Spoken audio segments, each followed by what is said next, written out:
नमस्कार, स्वागत है आपका न्यूज इंडिया में। मैं हूं आपके साथ उमंग माथुर और आप देख रहे हैं राजस्थान लाइव। आइए बुलेटिन की शुरुआत करते हैं राजस्थान की कुछ प्रमुख खबरों के साथ। आपको बता दें कि धौलपुर के दौरे पर पहुंचे गृह रक्षा और नागरिक सुरक्षा राज्य मंत्री भजनलाल जाटव ने सर्किट हाउस में कांग्रेस नेताओं से मुलाकात की और कलेक्ट्रेट सभागार में जन सुनवाई भी की। इस दौरान उन्होंने जिला कलेक्टर और पुलिस अधीक्षक से कानून व्यवस्था और विकास कार्यों का जायजा लेकर आवश्यक दिशा निर्देश दिए।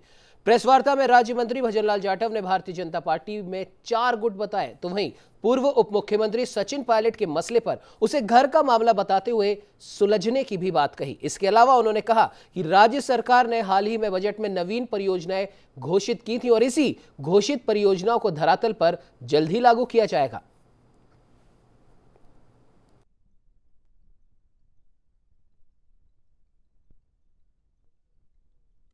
सुनवाई की है और जन सुनवाई के अंदर जो भी हमारे पास परिवेदन आई हैं उनका निश्चित तौर पर हम लोग है ना 8 से 10 दिन में उनके अपना निस्तारण कर देंगे। और महीने में दूसरा अपना मेरा ये राउंड है, तो निश्चित तौर पर कोरोना महामारी में जिस तरीक़ा से ज़िले में बेहतरीन प्रबंधन हुआ, सब लोगों ने मिलकर काम किया और उसके बाद अब थोड़ी छूट मिली है, तो निश्चित तौर पर और विभागों की समीक्षा मीटिंग होंगी, क्योंकि पहले हम लिमिटेड करते थे, अब थोड़ा सा उसको विस्तार से आज मीटिंग रखी है, तो उस समीक्षा मीटिंग के हिसाब से हम लोगों ने काम किया है।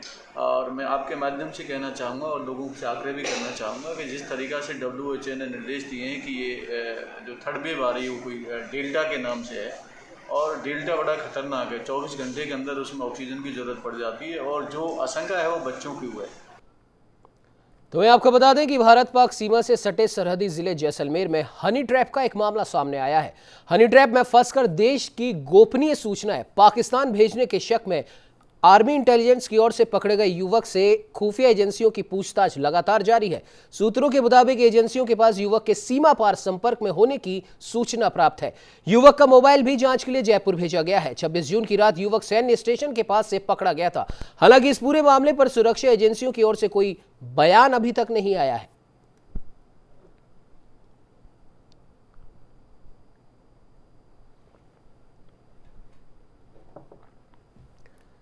तो वहीं बांसवाड़ा में टेंट व्यवसायियों और बैंड बाजे वालों ने शादी समारोह में ढील देने की मांग को लेकर मुख्यमंत्री के नाम जिला कलेक्टर को ज्ञापन सौंपा। व्यापारियों ने कहा कि कोरोना के चलते हमारा रोजगार ठप पड़ा है और अब कोरोना कम होने के साथ ही सरकार को गतिविधियों में भी ढील देनी चाहिए। इसीलिए शादी समारोह में 25 लोगों के शामिल होने की अनुमति को बढ़ाकर 200 तक कर दिया जाए, ताकि टेंट और बैंड बाजे वाले व्यापारियों का भी रोजगार चलता रहे।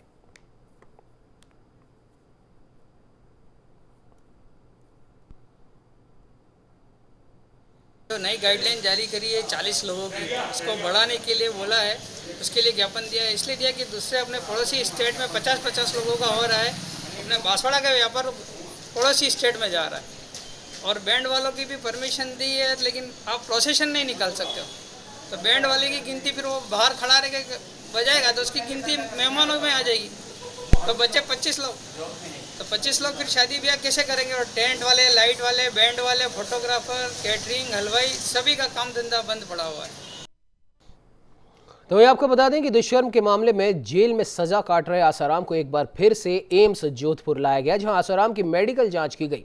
रेप के आरोपी आसाराम के बारे में आपको बता दें कि वो कई दिनों से बीमार चल रहा है। उधर जेल के बाहर आसाराम के भक्तों का जमावड़ा लगा रहा। एम्स ले जाते वक्त भी कई समर्थक पुलिस की गाड़ी के पीछे भागते नजर आए।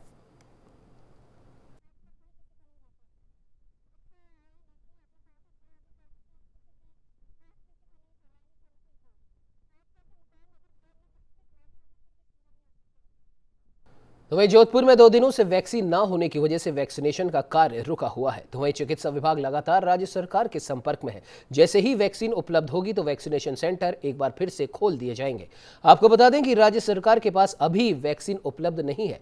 राज्य सरकार भी लगातार केंद्र सरकार से वैक्सीन उपलब्ध कराने की मांग कर रही है। तो वही वैक्सीन आने पर जिन लोगों की दूसरी डोज बकाया है, उन लोगों के लिए सबसे पहले वैक्सीन उपलब्ध कराई जाएगी।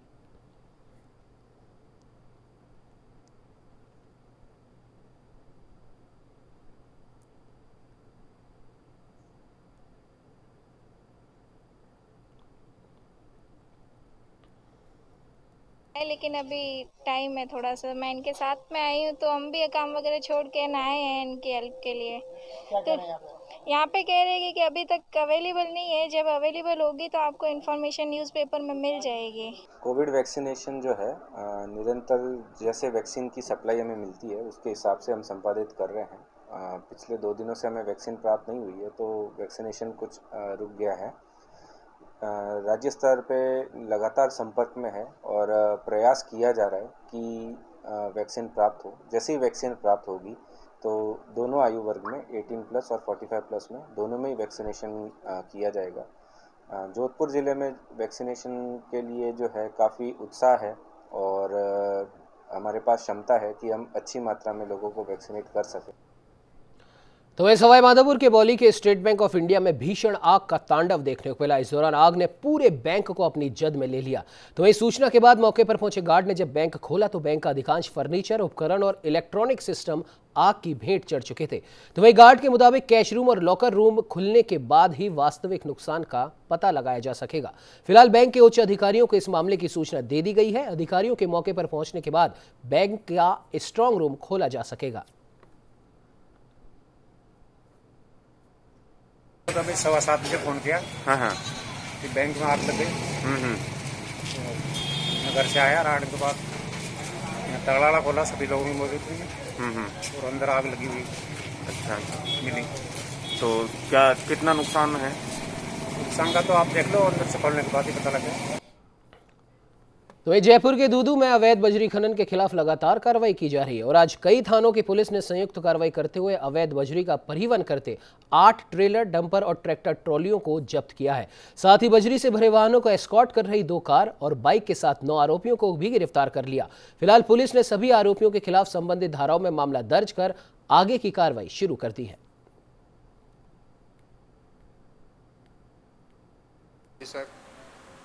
दूदू के मार्गदर्शन में थाना फुलेरा, दूदू, जोबनेर की संयुक्त कार्रवाई करते हुए अवैध बजरी का परिवहन करते हुए 8 वाहनों को जब्त किया और इनके आगे आगे एस्कॉर्ट करने वाले 1 i10, 1 स्कॉर्पियो तथा 3 मोटरसाइकिल को जब्त किया गया। तो वे राजस्थान में कोरोना की दूसरी लहर के बाद राज्य सरकार ने अनलॉक 3 शुरू होने के बाद अब मंदिर खोलने की भी इजाजत दे दी है, जिसके चलते कुछ मंदिर खोल भी दिए गए हैं और बाकी मंदिरों को 1 जुलाई से सुबह 5 बजे से लेकर शाम 4 बजे तक खोला जाएगा। बीकानेर के संभागीय आयुक्त IAS BL मेहरा का कहना है कि कोरोना नियमों का पूरी तरीके से पालन करना अनिवार्य होगा और इन मंदिरों में राज्य सरकार के आदेश के अनुसार कमेटी भी बनाई जाएगी। तो वहीं बीकानेर से न्यूज इंडिया के संवाददाता KK सिंह ने आयुक्त BL मेहरा से की खास बातचीत।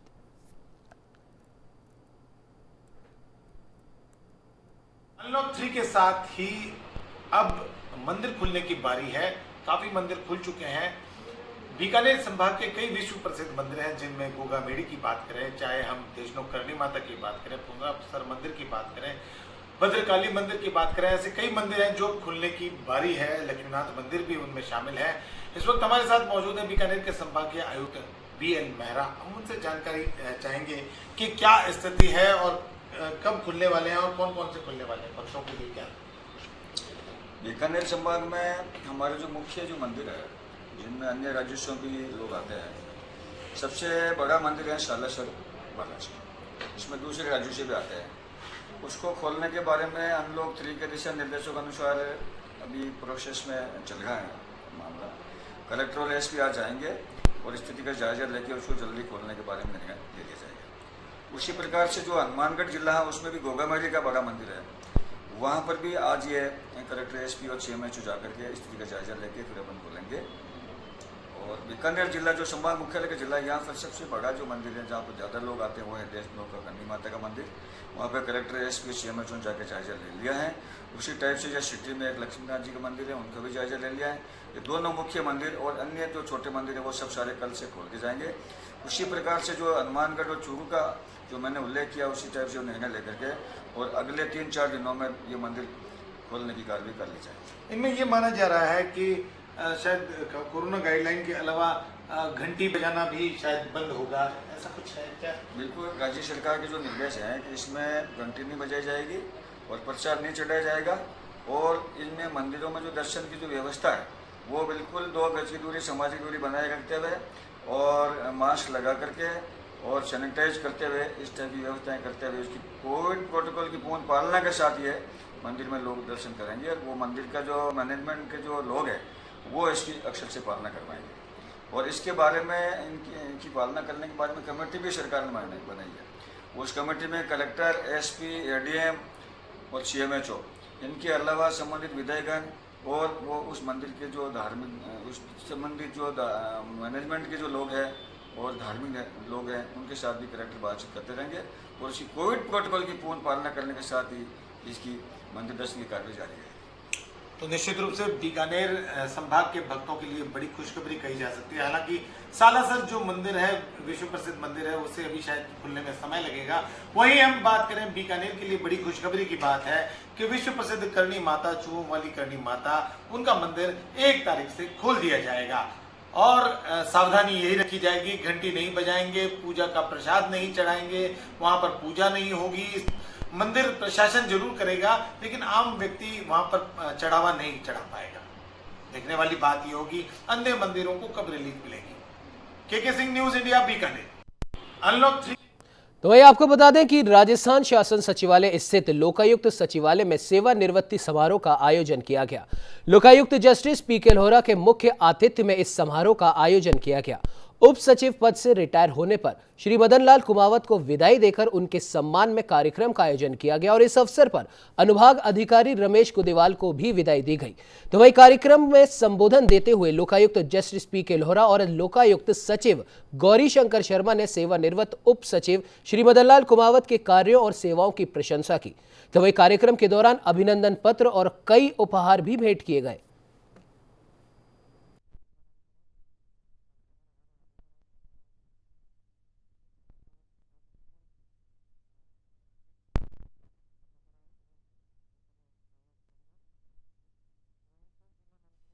देखिए, मदन लाल जी कुमावत साहब और रमेश जी कुदीवाल साहब लोकायुक्त सचिवालय के एक अभिन्न अंग रहे हैं और मैं ये कहूँगा कि वो सही अर्थों में इस सचिवालय के जो हैं वो रत्न थे।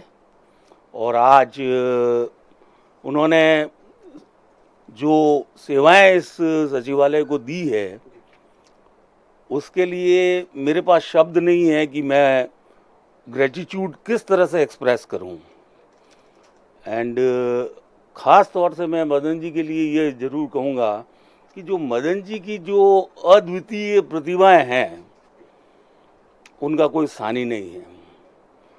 सबसे बड़ी बात यह है कि मैंने मेरे ज़िंदगी में अधिवक्ता काल में, उसके बाद न्यायाधिपति के रूप में देखा है कि आशुलिपिक एक इंग्लिश और हिंदी का दोनों का होना ये एक सोने पे सुहागा है। और ये अनूठी जो प्रतिभा इनकी है वो मुझे बहुत कम लोगों में देखने को मिली है। और कर्तव्य के प्रति जो इनकी समर्पण भावना है उसके लिए तो मेरे पास शब्द नहीं है। He has a long way to go and I wish him all the best. He should have a very good health and a very bright future. Shri Kumawat जी आज सेवानिवृत्त हो रहे हैं सचिवालय से। इनके लिए मेरे पास में कोई शब्द नहीं है क्योंकि पिछले 40 वर्ष के आसपास में इन्होंने अपने जीवन का बहुमूल्य समय दिया। पहले पुलिस सेवा में थे और जब से सचिवालय में आए हैं सन 2002 तक शायद मेरे को जानकारी मिली है कि कंप्यूटराइजेशन नहीं था और इन्होंने बड़ी लगन से सारा जो डेटा था, चाहे वो जुडिशियल फाइल से रिलेटेड हो, चाहे अपना ईयरली जो हम बनाते हैं प्रतिवेदन उससे रिलेवेंट हो, इन्होंने वो काम करे जो एक सामान्य व्यक्ति के समझ से बाहर था और सब चीज़ें बड़ा स्ट्रीमलाइन करी, स्मूथ करी।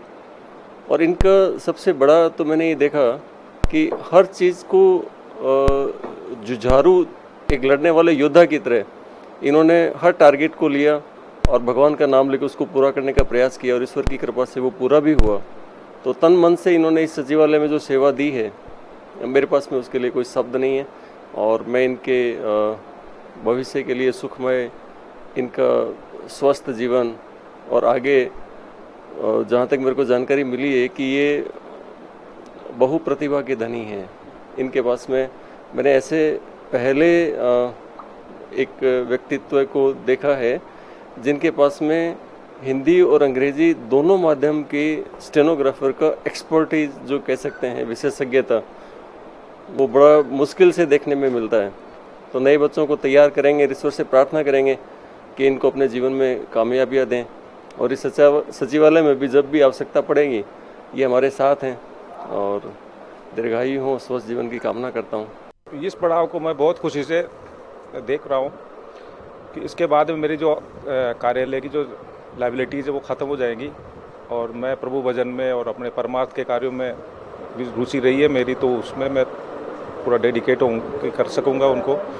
एक मेरा शौक़ है शुरू से ही, जो आज से 40 साल से है, जो स्टेनोग्राफी पढ़ाने का, इंग्लिश और हिंदी दोनों में। और मेरे पढ़ाए हुए काफ़ी सारे बच्चे मुझे घर से कहना पड़ता है कि सभी विभागों में, केंद्र के हों चाहे वो राज्य के हों और न्यायालय हों, सब में सैकड़ों स्टूडेंट्स मेरे पढ़े हुए आज अच्छा जीवन यापन कर रहे हैं। स्टेनोग्राफर है, कोई PA से PA हैं, तो वो क्लासेज में शुरू करूँगा, वापस से रिज्यूम करूँगा।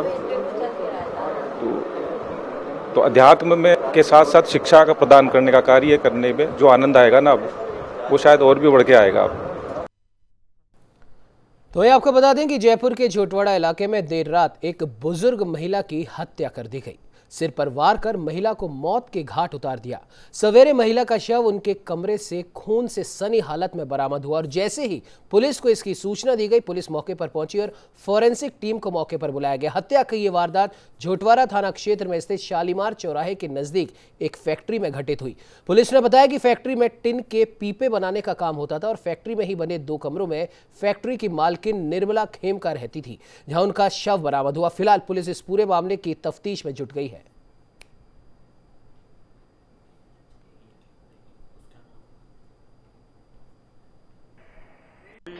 यहाँ इंडस्ट्रियल एरिया में और इस सूचना पर आगे अभी हमने देखा है।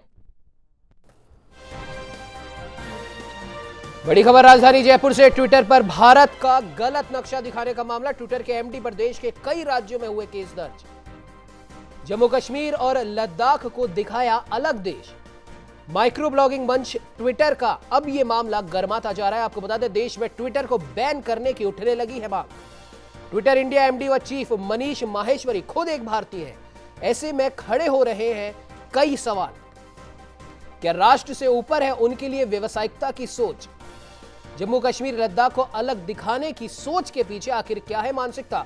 IPC की धारा 505(2) और IT संशोधन और साथ ही साथ धारा 74 के तहत हुए हैं। उत्तर प्रदेश में भी कई मामले दर्ज। देशद्रोह की धाराओं में FIR दर्ज करने की मांग। सोशल मीडिया पर हो रही ट्विटर के गलत नक्शे की आलोचना। बड़ी खबर राजधानी जयपुर से। ट्विटर पर भारत का गलत नक्शा दिखाने का मामला। आपको बता दें, ट्विटर के MD पर देश के कई राज्यों में केस दर्ज हुए हैं। जम्मू कश्मीर और लद्दाख को दिखाया गया भारत से अलग। माइक्रो ब्लॉगिंग मंच ट्विटर का भी यह मामला गर्माता जा रहा है। देश में ट्विटर को बैन करने की उठने लगी है मांग। तो वही आपको बता दें, ट्विटर इंडिया MD व चीफ मनीष माहेश्वरी खुद है एक भारतीय।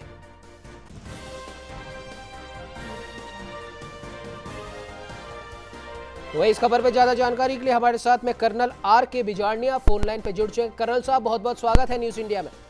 Thank you. कर्नल साहब, कई बार और कई मौकों पर भले हम बात अगर करें किताबों की, अखबारों की या कई ऐसे पत्र पत्रिकाओं की जहां पर भारत के नक्शे को गलत तरीके से अक्सर दिखाया जाता रहा है, भले ही वो कोई इंटरनेशनल मैगजीन हो या फिर हमारे ही देश की कोई पुस्तिकाएं हो, लेकिन अब ये मामला धीरे धीरे गर्माता जा रहा है। हर बार हर मौके पर जब जब भारत के नक्शे को गलत दिखाया उसके बारे में आवाज उठी है और संबंधित व्यक्ति पर कार्रवाई भी हुई है। लेकिन ट्विटर एक ऐसा माध्यम है जो अंतर्राष्ट्रीय स्तर पर काफी, हम कह सकते हैं कि मशहूर है। ऐसे में भारत की तस्वीर इस तरीके से गलत दिखाना, वो भी जो उसके MD हैं वो खुद एक भारतीय हैं, किस प्रकार से देखते हैं आप इसको? सीधी सी बात है, it is a matter of shame for a person on a responsible post to post such things, saying that J&K and Ladakh is not part of India. I just can't imagine from where he gets such stupid ideas. Whole world knows. It is established fact that it is very much a part of India. Rather, I will say that POK is also part of India. Ji. And it is something I got no suitable words for such people, those who defame their own motherland. Ji. There are so many examples of he falls in that same category of Jaichand or Mir Jafar. Ji. So what can you say about such people? It is really a matter of shame. He should have better for saying such things. बिल्कुल colonel साहब, माफ कीजिएगा आपको बीच में interrupt कर रहा हूँ। जिस प्रकार से भारत के कई राज्यों में एमडी के खिलाफ मुकदमा दर्ज किया जा रहा है, तो वहीं राजस्थान से भी अब इनके खिलाफ में मुकदमा दर्ज कराया जा रहा है, इसको किस प्रकार से देखते हैं? Yes, he deserves kicks if you ask me plainly. Ji. Filing a case is not very sufficient for such people. He falls under the category of a traitor. Ji. If I am asked my frank opinion, I'll say that these are the stupid people, those who want to gain cheap popularity, earn some money, and gain sympathy from some other stupid neighbors, or I can say unfriendly countries. Ji. It is not acceptable by anybody, by any means. जी बिल्कुल colonel साहब, एक आखिरी सवाल आपसे ये है कि जिस प्रकार से ट्विटर पर कई बार हमने ऐसी सामग्रियां देखी हैं जो एक सोशल मीडिया साइट पर नहीं होनी चाहिए और वो इतनी वल्गर है, और हमारे देश के खिलाफ तो कई सारी बातें होती रहती हैं, और जो लोग ऐसा करते हैं और उनके पास सबसे बड़ी बात ब्लू टिक भी मौजूद है। कई ऐसे अकाउंट्स हैं ट्विटर पर जो न सिर्फ भारत के खिलाफ गलत बयानबाजी करते हैं, बल्कि कई ऐसे ब्लू टिक वाले अकाउंट भी हैं जो बहुत ही ज्यादा अश्लील सामग्री से भरे हुए हैं। ट्विटर उनके ऊपर तो कोई कार्रवाई करता नहीं है, बल्कि हमारे देश के कानून मंत्री का अकाउंट ब्लॉक करने की चेष्टा करता है। क्या आपको नहीं लगता कि अब समय आ गया है ट्विटर पर नकेल कस देनी चाहिए? Yes, absolutely right. Such people should never be encouraged. Rather, they should be, as far as possible, they should be suppressed hard. And those people who talk like this, I can't say the proper word is there. And वो अपने माँ बाप के नहीं हैं, अपने खुद के नहीं हैं, वो दूसरों का क्या बनेंगे? Some rupees he may be getting for this by defaming his own motherland. So such people should be ignored also. बिल्कुल कर्नल साहब, बिल्कुल आपने सही कहा, ऐसे लोगों को इग्नोर करना ही ज़्यादा बेहतर होगा। और अब समय आ गया है, जिस प्रकार से हमने स्नैपचैट को सबक सिखाया था, वैसे ही ट्विटर को भी सबक सिखाने का समय आ गया। और देखने वाली बात होगी कि भारत सरकार कब इसके खिलाफ एक ठोस एक्शन लेती है। फिलहाल आप हमारे साथ में कर्नल साहब जुड़े, आपने इतनी महत्वपूर्ण जानकारी हमारे साथ साझा की, उसके लिए आपका बहुत बहुत धन्यवाद। आइए बात कर लेते हैं बूंदी की। जी हाँ, संपूर्ण राजस्थान में अपने सकारात्मक परिणामों के चलते रोल मॉडल के रूप में उभर कर सामने आया बूंदी जिला आयुर्वेद चिकित्सालय का पंचक्रम चिकित्सा विभाग। जी हाँ, एक बार फिर मरीजों के लिए इसे शुरू किया जा रहा है, जिससे यहां आने वाले मरीज एक बार फिर आयुर्वेद पद्धति से अपना उपचार करवा सकेंगे।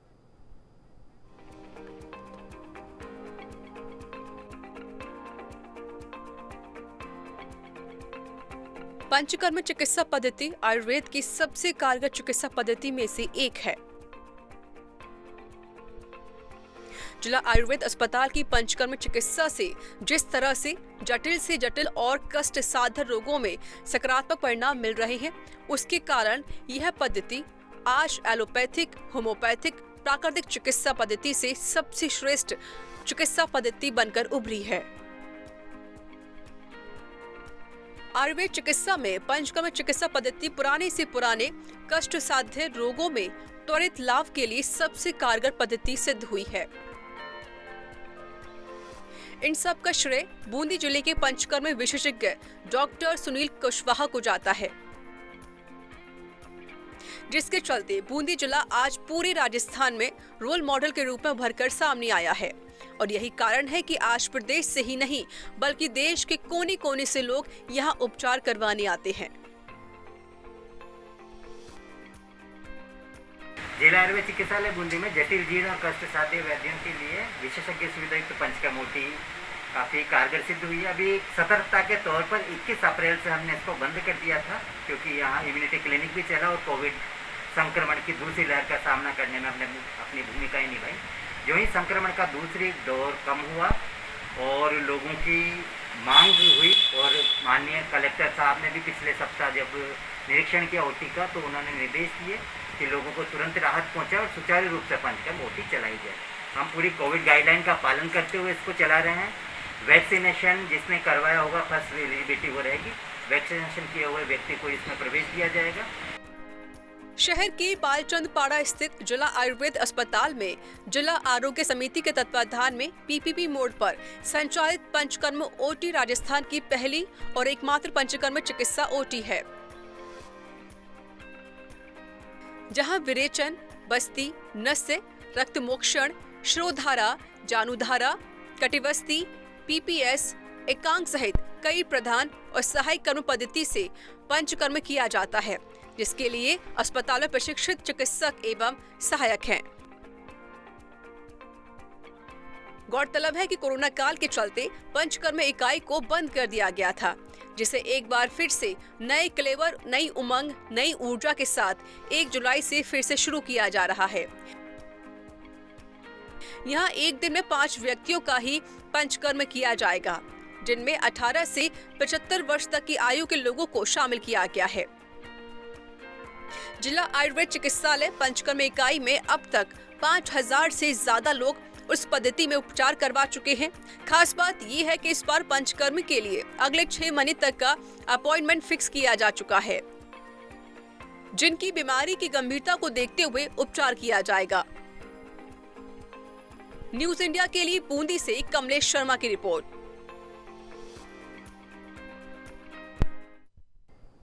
इस बुलेटिन में फिलहाल इतना ही। देश प्रदेश की तमाम खबरों को जानने के लिए आप बने रहिए हमारे साथ और देखते रहिए न्यूज इंडिया।